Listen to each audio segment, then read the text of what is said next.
can give them another minute. Yeah, let's do. You like, okay. I just want to use your time well. Oh, you're great. You're great.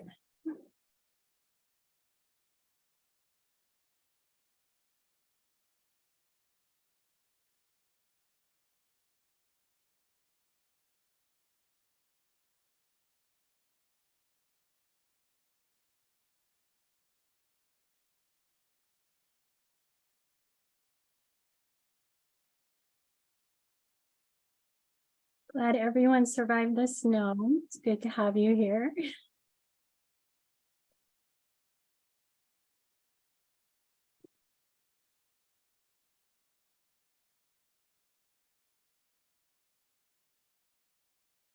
We'll give it just one more minute and then we'll go ahead and get started.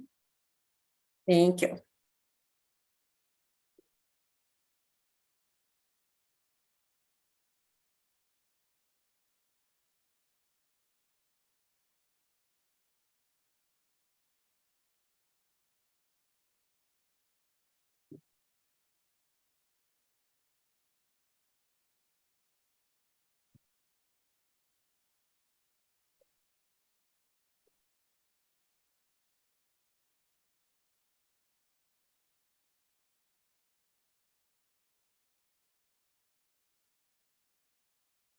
All right, I think we'll go ahead and get started. Once again, we have Rebecca here from Utah Grants, who's going to be talking to us about monitoring and using Utah Grants. So take it away, Rebecca. Perfect. Okay. I feel like we're all friends here. Can everyone hear me okay? Yes, I'm trusting thumbs up. There are few enough people in this meeting that I think that we can kind of make this a dynamic training. So if you have questions, feel free to interrupt me as we are going along. I want to customize and make this training for exactly what you need. I will be hitting on a few things within the monitoring component of Utah Grants, as Lisa has requested, but I'm happy to go anywhere that you need help. So I expect that we'll spend the first little bit of this training going through that monitoring section, and then we'll open the rest of the time at the end for any questions that you may have. So that's kind of what my plans are as far as format is concerned. So I'm going to go ahead and share my screen.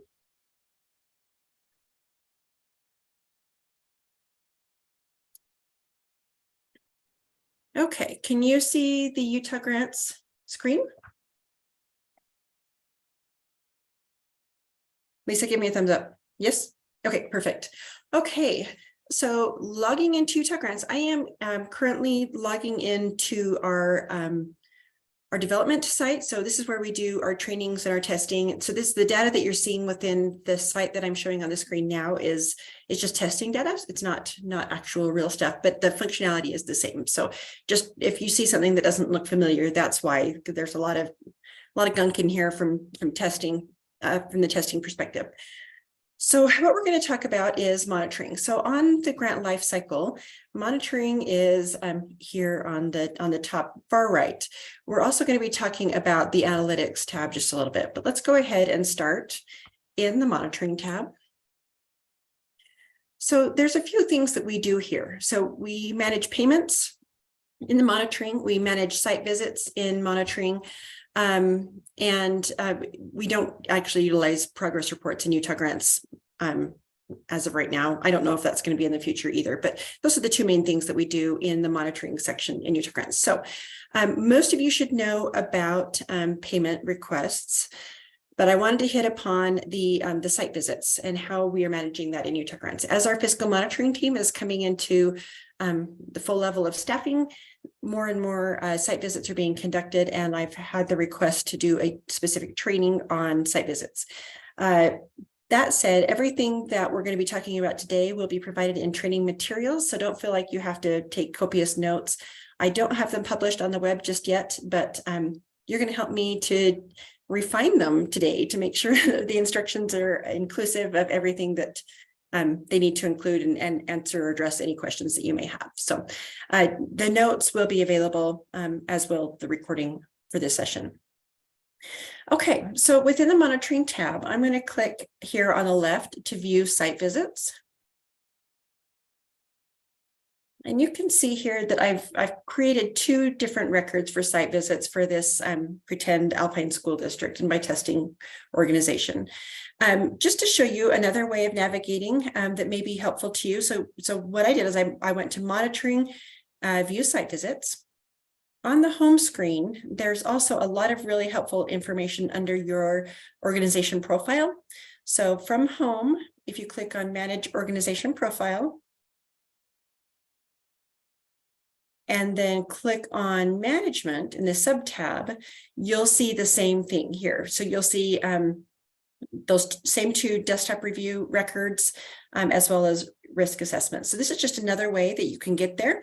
There's all sorts of links within Utah Grants to get us all the way around. So you can get there either way. So I wanted to show you, first of all, this what happens at the beginning of a review or a site visit. So I'm going to go ahead and enter into this record. You'll receive a notification in an email that a site visit is being conducted. Site visits within Utah Grants can be one of 2 things. They can be an actual in-person on your site visit, or they can be a desktop review. Both are considered monitoring, and they're exactly the same as far as functionality is concerned. The only difference being one is in person and one is remote. That's it. So the site visit record will tell you what to expect that way.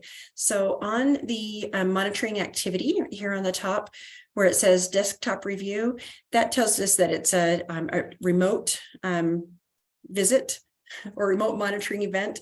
If it were to say site visit, then you would know that it would be in person. So this heading is actually really informative. It will also tell you what type of visit that we're doing or what type of monitoring that we're doing, whether that be programmatic or fiscal or both. So some helpful information within there. You'll also get some site visit details within the overview tab. You'll know when the activities are intended to begin. So whether that be on site or remotely, when we're planning to do that review. So the start and end dates of that review activity. And then also the period that's being monitored. So if we're looking at the last fiscal year, we'll put in the dates for state fiscal year 2022. And so you can see that as you need to start pulling records, those are the dates that span our monitoring event. And then there's a description of what we're doing. There's a key point of contact. So if you have questions on this visit, you'll know who to reach out to within USBE. Vendor information, that's you. You don't need to know that. You already know that. And then required staff to be in attendance. If this were an on-site visit, we would have a list of people here of who needs to actually be in attendance at the meeting when we come on site. And then we'll include some instructions for you as far as what is included within the site visit or the monitoring visit. So for example, if we're looking at time and effort reporting, we would put that description here. We're looking at time and effort. We need you to submit a sample of these 10 time and effort records. So we'd give you detailed instructions right here on what exactly we need from you from a documentation standpoint for this visit.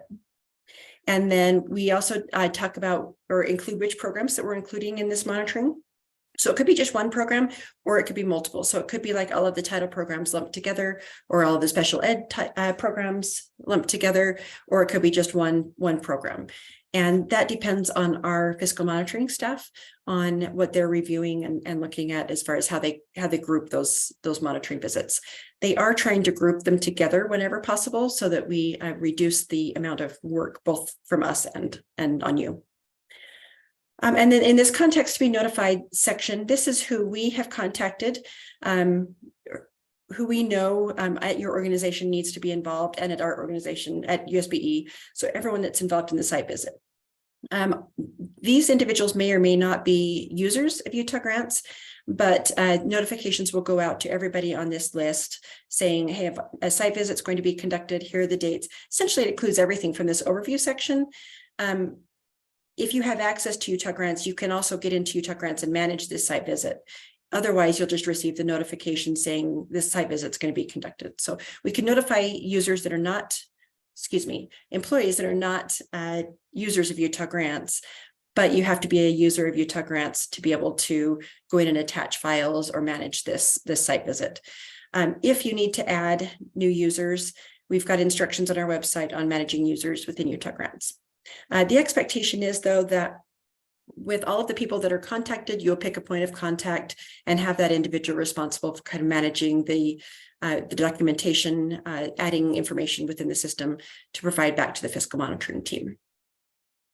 Any questions so far? I'm going to try to slow down a little bit because I know I'm talking really fast. Okay. So the expectation is when you get notification of this, there'll be a list of required documents that we need from you so that we can conduct our monitoring.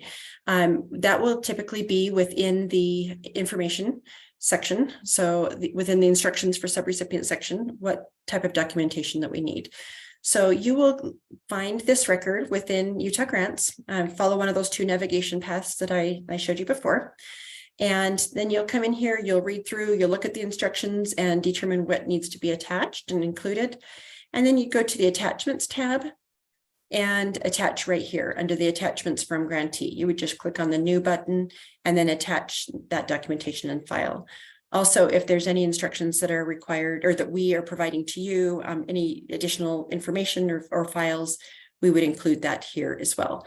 So the intent of this is so that we have all of the same documentation in the same place and everybody has access to the same information. So we're not sending files back and forth via email. We're not losing track of who submitted what and when. We have everything attached to the same site visit record. You can see it, we can see it, we all have access to it. It's a lot more streamlined than what we've done previously. So that's nice. When the site visit occurs, that will all be done with the information that's attached here in Utah Grants as documentation. We may need to attach more to make sure that we have all of the information that's needed, but we can continue attaching anything we need related to this monitoring visit until the visit is actually closed. So before the visit, during the visit, we can continue to attach required documentation all during that time. We would hope that you would attach the required information sooner rather than later so that our fiscal monitoring team can get started on reviewing those documents.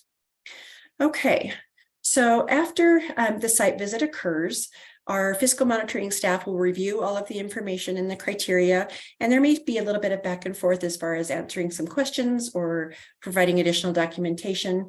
All of that will be done within the system. They will then, fiscal monitoring staff will make some determinations on the outcomes of that monitoring visit. Those could be nothing. I mean, they could say, great, you're good to go. It could escalate all the way to a finding, or it could be an observation or a recommendation. There's all sorts of outcomes that are possible with a site visit, but our fiscal monitoring staff would go in and enter those outcomes related to what they found within the site visit. And I have to review my notes here for just a second. Give me 1 second. After that, after the actions have been reviewed, I'm going to go into another record so you can kind of see this is nothing's really been done on this site visit. In fact, you can see that it's going on right now and into the future. So this would be expected to be a site visit that was currently taking place. Let me go into a site visit that's actually been completed. I'll kind of show you what that looks like. So again, I'm going to monitoring and then view site visits. Okay, so this, the upper one here says sent to subrecipient. That means there's something for me here.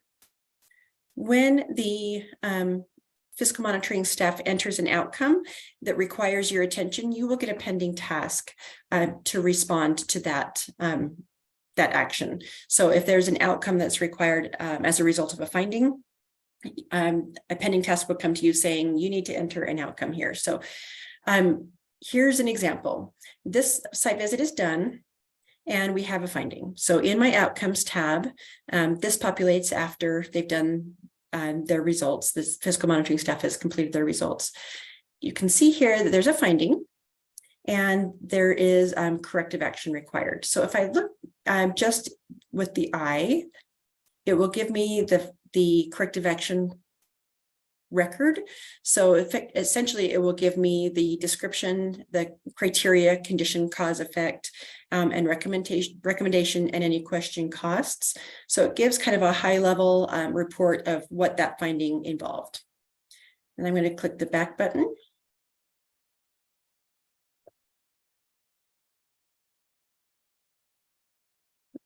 Findings will typically require some type of a corrective action.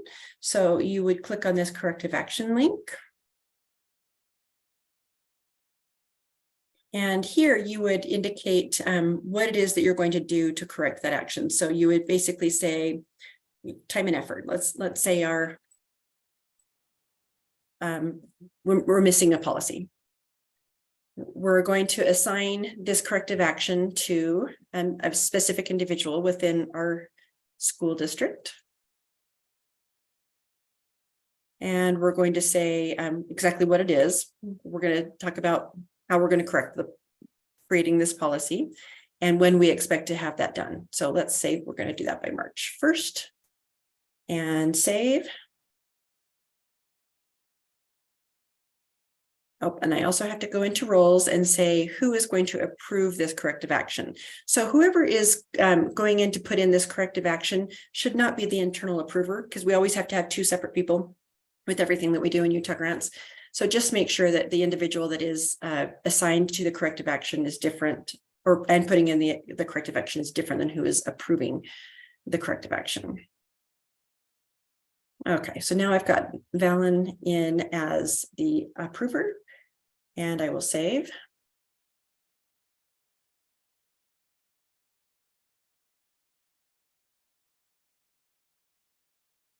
Perfect. Now I'm going to submit that for approval. And then Valen will get a pending task to approve that. So that corrective action line will come to USBE for us to review and say, yes, this looks great. They're going to create a policy. It's going to be due by March 1st. And then we would expect you to come back into this monitoring visit as soon as you have that policy available and update your corrective action with the actual policy. So we will keep the corrective action open as long as it takes, well, until it's due, and you're going to be working with your fiscal monitoring staff to determine a reasonable period of time for that. Sometimes we can turn around really quickly and you know, the policy was almost done within 2 days, we can get it signed and put into place. If that's the case, we can just attach the policy. It's completed. We can consider this corrective action complete. It does go back to our fiscal monitoring staff to review that corrective action and accept that or send it back to you for additional work, at which time you would submit a final here's the action that we've done on this related to this finding, and we would close the monitoring visit and any associated corrective actions. Just to note that there could be multiple corrective actions within any site visit. So each and every one is handled as a separate task.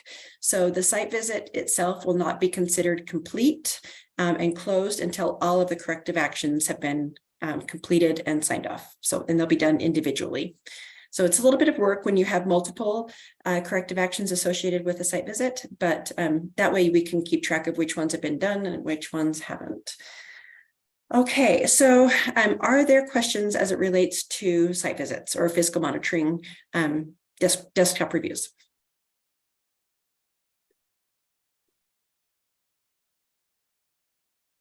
Not seeing anything in the chat. So perfect. Yeah, thanks for watching that, Lisa. I don't see the chat, so thank you. But feel free to interrupt me too, and just pop your picture up on the screen and ask away. So thank you. Okay, so again, the instructions are going to be published. I'll make sure that you have really good information on the web as far as which steps to follow. But just as far as workflow, the most important thing to kind of note is that each corrective action is unique, and you have to manage each one separately as it relates to that visit. Okay, I'm going to go ahead and move on to another element of monitoring, which is reporting. In the analytics tab, so it's the very last tab at the top, it's a little pie chart and it says analytics. wanted to make you aware of a couple of really useful things. So first of all, on the left, there's a link for the grant summary report. If I click on that link, I can filter here by any different criteria that I see here on the screen. So for example, if I want to know about all of the IDEA school age programs and where they stand, I'm going to put that in the filter. Or yep, IDEA. Let's just say IDEA and search. And this will pull up all of my grants that have IDEA in the program title. So you can see what was awarded, what's been paid, if there's been any adjustments, the remaining amount, and if there was a waiver. So this is an easy way to see program by program, kind of over time, what's happened with that program, or kind of a snapshot of what's happening this fiscal year. So I can put in like a 23 program number. That's my fiscal year 23. And it would pull up any program that started with 23. So there's anything that you can filter by here. You can put in that search criteria. You can also download this to CSV or PDF by clicking these little hyperlinks up above. So if you're like me, can't do anything unless it's in Excel. So download it as CSV and then open that file in Excel, and then you can manipulate it however you need to. Okay, so getting back to the analytics screen, I'm just going to click the back button on my browser.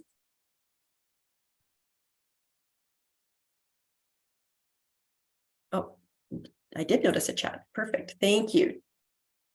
Okay, so again, in analytics, there are also some reports that I wanted to point out. So all of these reports are customizable, and you can add, subtract, save any amount of new reports that you need to. But one that I find that is really helpful, and we've recently made updates to, is this USBE awards report. So to access the report, you would just click on the eye or the view. And it's going to put you in a screen that kind of looks like a Salesforce screen, which it is. Within here, you can customize this report by clicking on this customize link.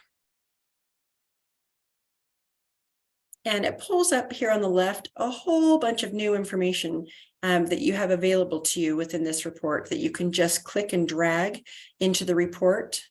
And then you've got that information available to you. So I'm going to go ahead and run this report, clicking on the Run Report button. And one thing that I'm noticing is it looks like I've got some duplicate records here. One thing that we should have on this report, and maybe you guys can do this with me and tell me if you have this on your report or not. We should be including only certain statuses on this. As you may remember, a grant is the one holding place for multiple different awards. So every time that we have an amendment, we will have multiple awards within a single grant. What I want to see on this report is not all of those different versions of that award. I mean, maybe it is, but in my mind, I want to see the most current award document because it's going to be the most up to date. So what I'm going to do here is I'm going to customize this report. This is actually a great example of how to do that. And then I'm going to pull this status and just click and drag into the box above, which is kind of a filter box.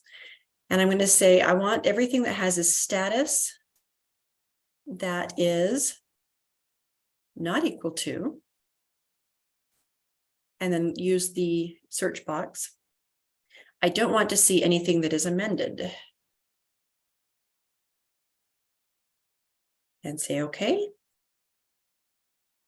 So now all I am seeing are the activated, closed, or somewhere in the workflow, kind of in flight grants. It's a great way to know, like, where's my grant in the approval process? Because it will show you right here, submitted for approval. It will also show you awarded amount, payment amount, remaining amount, or any pending payments. It gives you a period of performance, start and end dates.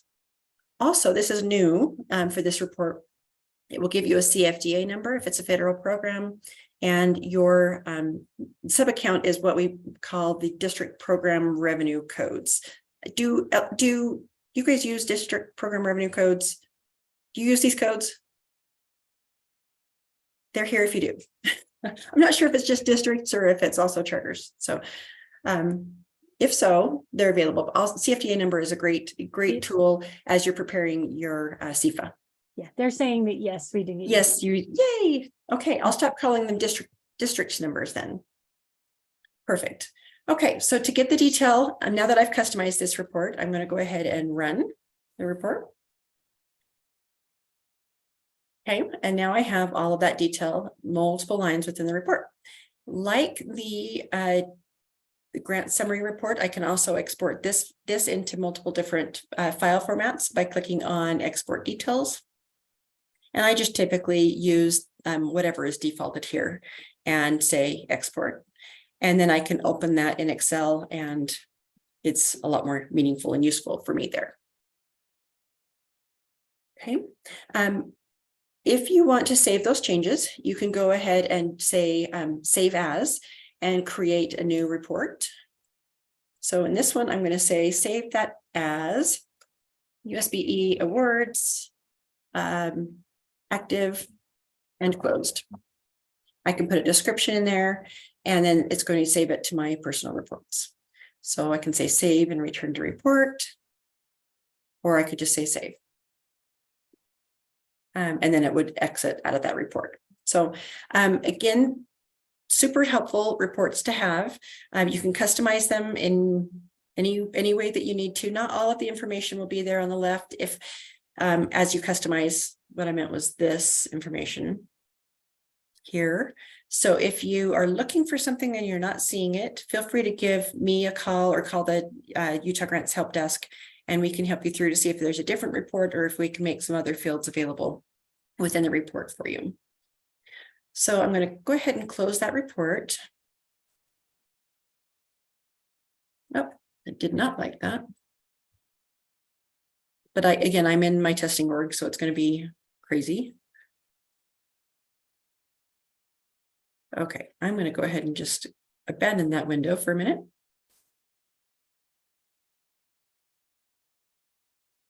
And then other reports that you have available, a report on payments, applications, awards is what we were just looking at, and then LEA grant funding report.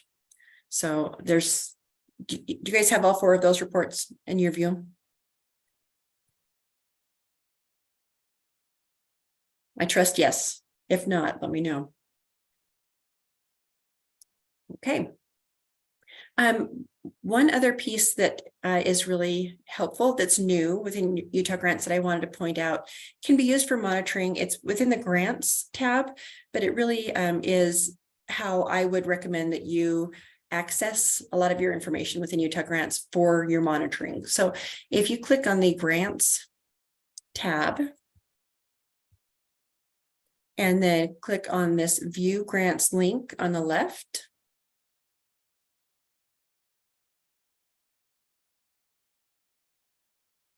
actually, the new one is view active grants, sorry.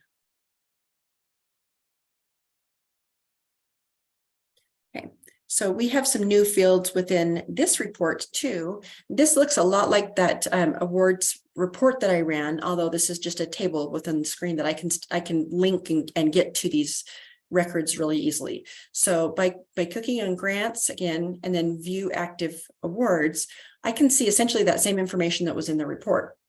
I am now seeing the CFDA number, whereas I didn't see that previously, and the sub-account field or the program revenue codes. You'll see the payment type, awarded amount, and remaining amount. One thing to note that's different on this view as opposed to the report is I'm only looking at active awards here. So this is filtering out anything that is closed, which we're actually working to catch up on. We've got quite a few things that should be closed that are not yet, but your list is going to get smaller as these programs get closed out. Wanted to point out something that may be really helpful as you're looking at managing your grant funds. And that would be this view with a filter. You can filter most of the screens within Utah Grants by clicking on this little filter button. and then selecting which field you want to filter. So in my case, what I want you to look at is the payment type. And if I say I want any payment type that's equal to, and again, you can use equal or not equal to, any different, whichever way you want to look at the modifiers. And then I want to say, I want to look at reimbursements required. Click on the plus. This is now pulling up a list of all my reimbursable grants, and I can very easily see how much is remaining or available on each of these grant programs. So this is really helpful when you're needing to know if you need to do a billing on a program, or if you've completed all of your billings. If you still have remaining amounts there, then you may need to look at making sure that you've submitted all of your reimbursement requests associated with that. So this is a great way to kind of weed out any of the MSP programs, Act 112 programs, or lump sum programs that you still receive payments on there in Utah grants. The reimbursements required are those that you have to submit a reimbursement request to get paid. Another helpful tool here, make sure that you're looking at the number of records. You may need to go through multiple pages, or you may need to look at more than one, like more than 10 records that are there. You may want to look at all of them. Okay, so filters are extremely helpful, and you can always just remove them by clicking the X. And for me, I use the search boxes probably more than anything. If I know what I'm looking for, I have a general idea. I want to look at the IDEA grants again. I would just put that in my search criteria, click search, and it's pulling up any active award that has IDEA in the title with all of the information associated with that. And then I can just access that program directly by clicking on the view, and I can do payment requests from there. Let me show you, for example, this one.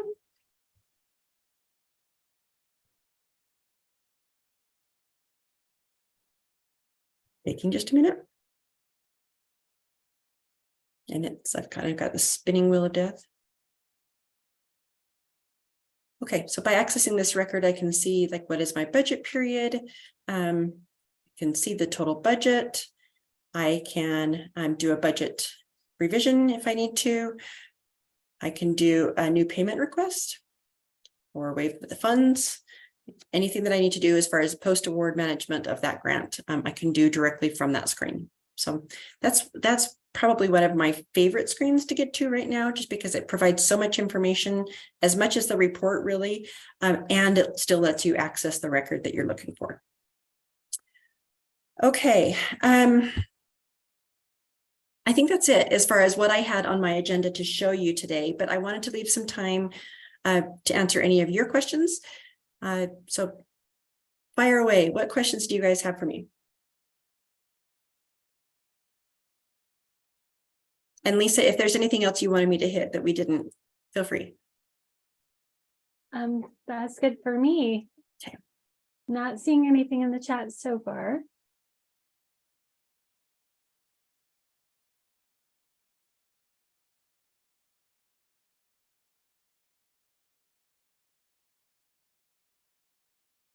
And feel free to just jump on if you have a question. You don't need to type. Yeah, exactly. Just unmute yourself. I do have a question.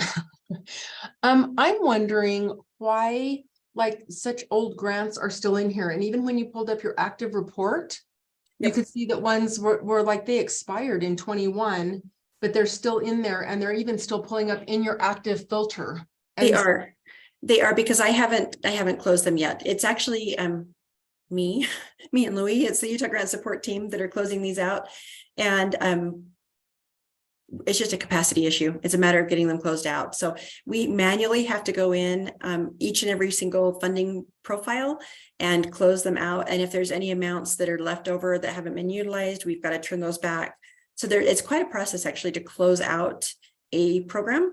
And we're playing catch up. We've really done quite a few in the past, I'd say, month. We've been focusing on our federal programs that are like expired, no longer can use. But if there's zero in there, or if the program period has expired, they're likely closed. It's just a matter of us getting them closed. So it really is just a capacity issue. Okay, awesome. I just didn't want to I wanted to make sure, like, is there any other issue? Yep. Thank you. Good question. Thank you. Rebecca, I have a question. This is Yeah. Tanya. Hey, Sorry, my camera's over here, but my information's here. it's great to see your picture. It's nice to see faces.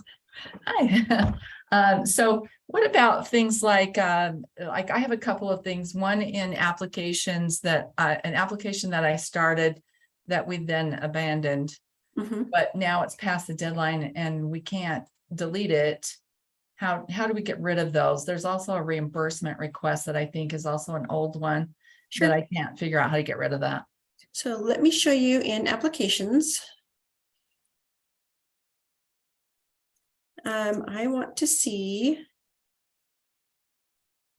any application. Well, let's just put a filter on since that. Oh, by the way, I don't know if you saw what I just did. You can click on the titles of any of these flex tables and they'll sort by that title. So it would sort up or sort down depending on how many times I clicked it. So a lot of times I can find things by just sorting on that title. I didn't. So in this case, I'm going to go ahead and go to my status, contains created. That means it's not submitted. So look at that. And you can also go on the dashboard just up to that little blue band and get a list of all the grants that have been Yep, created. exactly. You can do that as well. Yeah. Perfect. Thank you. Thanks for putting that out. Okay, so for example, this little guy application is way past, but it's still in created status, right?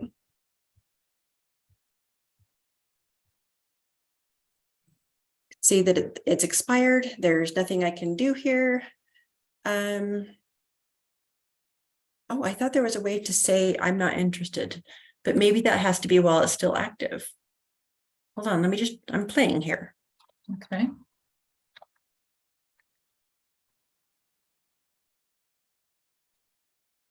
I think this may be an opportunity. So I don't get into your view very often. We have a different view for USBE staff, and this may be an opportunity for us to clean up some old applications. I'm thinking, yeah, I still don't have the opportunity to waive this application. If it's still within that the period that the announcement is open, you can waive the application and it will show as waived instead of created, which is what I would recommend that you do if you're not interested in that. That said, we probably should close out some of these applications that are still in created status that you really can't do anything with. Right. So that's a good feedback. Okay, I'll work on that. The other one was payment requests.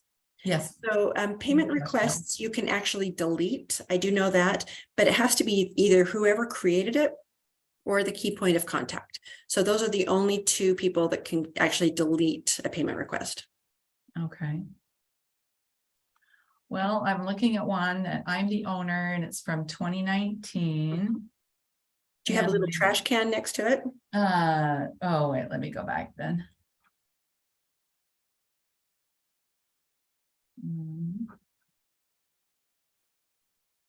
No, it pops up on the, like from the dashboard, I go to created, and then it gives me this list of reimbursements that I've started, but there's the eye. So I click on the eye, the green eye, and then it gives me an option to submit request or edit. And if I click edit, let's see what happens. And you are the owner of it? Yeah. I can save it or I can cancel, but if I cancel, then it just goes back to how it was. Okay, so here's what I would do. I think, let's try this. This is great. I love the dynamic nature of this. So if you go into the actual award, so I'm going to kind of take that same navigation that I did before. I'm going to go into the grant, view active awards. And I don't know which one has a payment with it, but let's hope that this one does. I'm going to just show you where you can find it. I haven't, well, this one was a $0 remaining, so it won't, but I'll show you where to find it. So here, when you're within the award, if you go into requests and you see payment requests and actions, so you're not actually in the reimbursement request yet, but you're within the award that contains the reimbursement request, is there a trash can there? Well, I searched for Title III. It's the 19 Title III that I'm asking about. And so I type in Title III and I just get 20 and 21. I wonder if it's been closed. That's strange. Huh. But yet it still appears on my monitoring dashboard as one that is created and still open. Tanya, when you're within that payment record itself, is there a link to the award? So let me go into this one. I'm sorry, I hope I'm not wasting everybody's time. I can do this. No, I think this is actually for me, I think this is useful to hear your questions. Okay, And if I were participating in this, I would want to like hear the thought process, even if we Right. don't solve it. Here's the thought process. Okay, so I am within this reimbursement request, this fake pretend reimbursement request. On the overview tab, there is a link to the award. So I can get back and forth between different things by visiting different screens. Anything that's blue is a hyperlink. So to look at the most active award, just click on that award hyperlink, start at the AD-USBE. Mhm. So I'm in there. And now you go to the requests tab. And do you see that Aha. the payment record with a trash can? Yes, I do. Ah. Well, that was sneaky. Yeah, sorry. But we got Okay. there. We got there. That's good. Thank you so much. That's You're great. welcome. But I will take the note on the applications that we've kind of got some data cleanup that we need to do on any applications that are closed and done. Okay, now I'm gonna have to remember what I did. It's from grants. It's through the grants tab, right? Yeah, well, we were, as long as up in this upper left-hand corner, you see award view. So as long as you're looking at the most active award for that program and then go into requests, that's where that information will be. Okay. Now, let me show you the difference between award view and grant view, because it's confusing. The screens will look a little bit different and we have hyperlinks between both. So I'm in award view right now. You can see there in the upper left-hand corner. I'm going to click on this hyperlink to get to the grant view.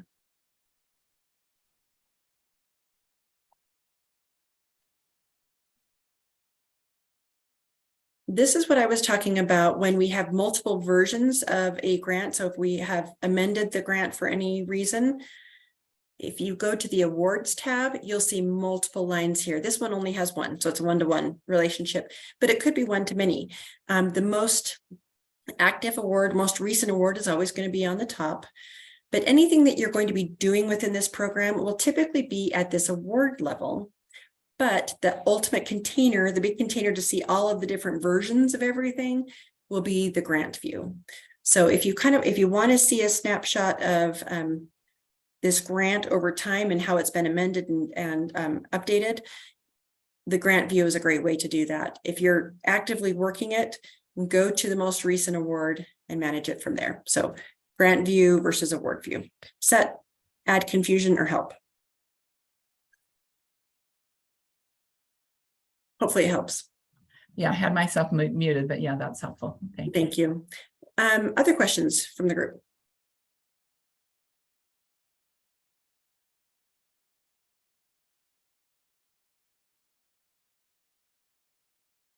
There is something in the chat. It says some older grants, we try to waive and clean up. Our grants are denied.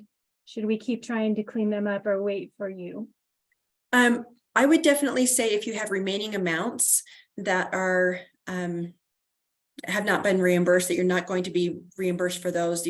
You've expended as much as you can, the program is done, or you have remaining amounts and the time limit is over and you know it's not going to be extended, then I would say please waive the remaining funds on your own. We will still do the closeout, but that will make the closeout process a lot faster for me if you waive anything that's remaining. And to do that, the instructions are within the website, but within the award view, this one's not going to work because I have 0 remaining in it.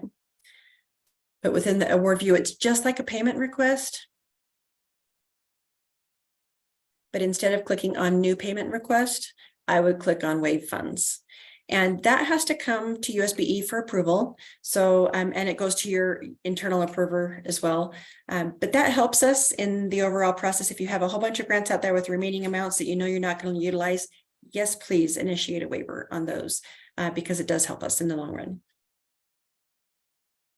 Okay, we have another one in the chat. It's how do we delete old users? You mentioned there was a guide somewhere. Does it address that? Yes and no. It basically says call the Utah Grant Support Desk because you can't do it yourselves. So to know where your users, who are your active users, for those that don't know, in the home screen and then manage organization profile.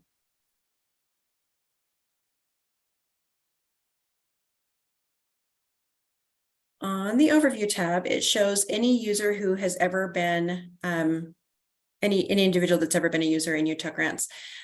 Note that active users will have a checkbox and say active. If they're no longer active, we can't delete them, but we can inactivate them. In fact, we should inactivate them because it's kind of a security thing for our LEAs. So if you do have people that have left your organization, review your contact information here. If you have active users that are no longer with your organization or don't need access to Utah Grants, help us out by you can shoot an email to the Utah Grants Help Desk or give us a call. Email is probably the easiest, saying inactivate these users, and we can do that on our end. So unfortunately, we don't have that management capacity, so you can't manage that on your own, but you can send it to me and we can get those inactivated for you. The guide does specifically address how to add new users, which you do here, and I think it's the key POC that needs to do that. But the instructions, all they say is you need to call the Utah Grant Support Desk. So yes, it addresses it, but it's not much information. Okay, we have another one. As the creator, I don't see the same view as the approvers in KPOC. It seems inconsistent for when directors need to approve reimbursements or revisions. It can be in grants or monitoring then pending tasks. Is there a rhyme or reason to what tab that would be in?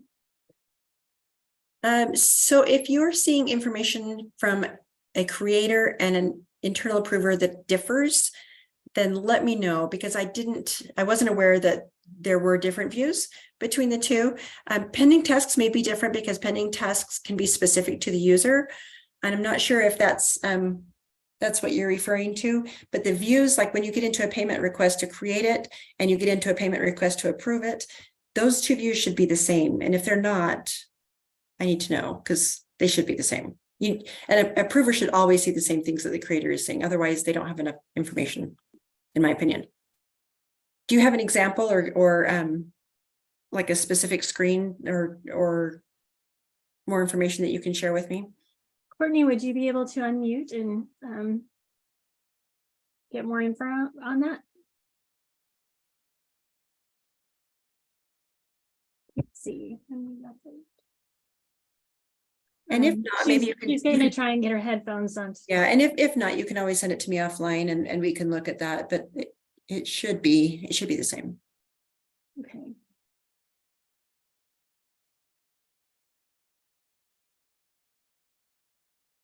I don't see any more. We can wait a little bit to see if Courtney Can you hear me? Oh, there she is. Oh, Hi, yeah. Okay. Courtney. Hi, Courtney. Sorry.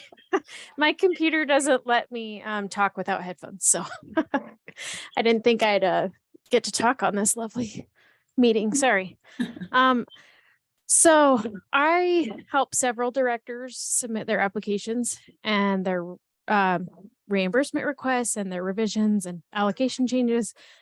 And they'll ask me, where do I go to approve it? And so I'll tell them, usually it's under grants and then pending tasks or monitoring or pending tasks. And then they'll say, I don't see it here. So usually we can kind of bounce back and forth, but my view of Utah Grants is different than theirs. So I just don't know how to direct them, like our reimbursement requests under grants and then revisions are under monitoring, or So does that make sense? yeah, I hear two different things. So if the screens that you're seeing are not the same as what your approvers are seeing, get me 2 screenshots so I can see, because I need that information so we can fix that, because that's not supposed to be that way. However, I think that the grant, like what they can see, it's just how to get there that I can't, like, I don't have all the same tabs and the same buttons that they have as the key point of contact. Does that make sense? Yes and no. There's very, very few, like the new in the contacts, I think might be a key point of contact, accessible option, Okay, but I'm not sure of any others. But okay. so if you do see that, Courtney, Then send me, I'll send me let some you know. screenshots. Yeah, but again, there's so many ways that you can get to things, but I want you to be able to help your directors, the people that are doing your approvals, to get to where they need to be. So whatever we need to do to help you to see that, get Okay. there, I want to be able to help you with that. So Okay, thank you. yeah, one other little helpful thing though that I'm hearing is we don't know where to find our pending tasks. So I'm going to show you a helpful tool that you may or may not know about. In the home screen, there's the task summary by phase, and it has the different phases like from across the top, and it has a number, and that number is a hyperlink. So this is anything that would be in my applications pending tasks. So that would be the applications would be the phase. And then this would be pending again. So I can do a couple of things when once I know I have applications that have pending tasks, so I could go to applications, then pending tasks, or I can just click on that number and it will take me there automatically. And this is a list of all of my application pending tasks. So that screen from the home menu is actually that little dashboard with the pending task is really helpful for you to find where that pending task may be within the different tabs across the top. This task summary by due date, please ignore it. This is not helpful information, although it is a sum of like all of these tasks here. Apparently in the QA environment here, all of this person's tasks are late. Late task is anything that's over a week old. That's all it means. It doesn't tell you that the application is past due. It doesn't tell you if a payment request is past due. It is just 7 days and that's it. So, I mean, it may be helpful to know like the age of the item, but it doesn't tell you as far as due date is concerned. So I would ignore that. Pay attention to this task summary by phase, and then just click on that number, and that will get you directly to that pending task list. So Courtney, that may help with some of your approvers to have them navigate to that dashboard.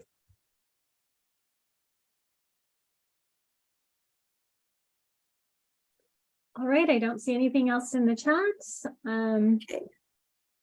So I think we're good. Does everybody know how to get a hold of me and Louie? So my team is me and Louie.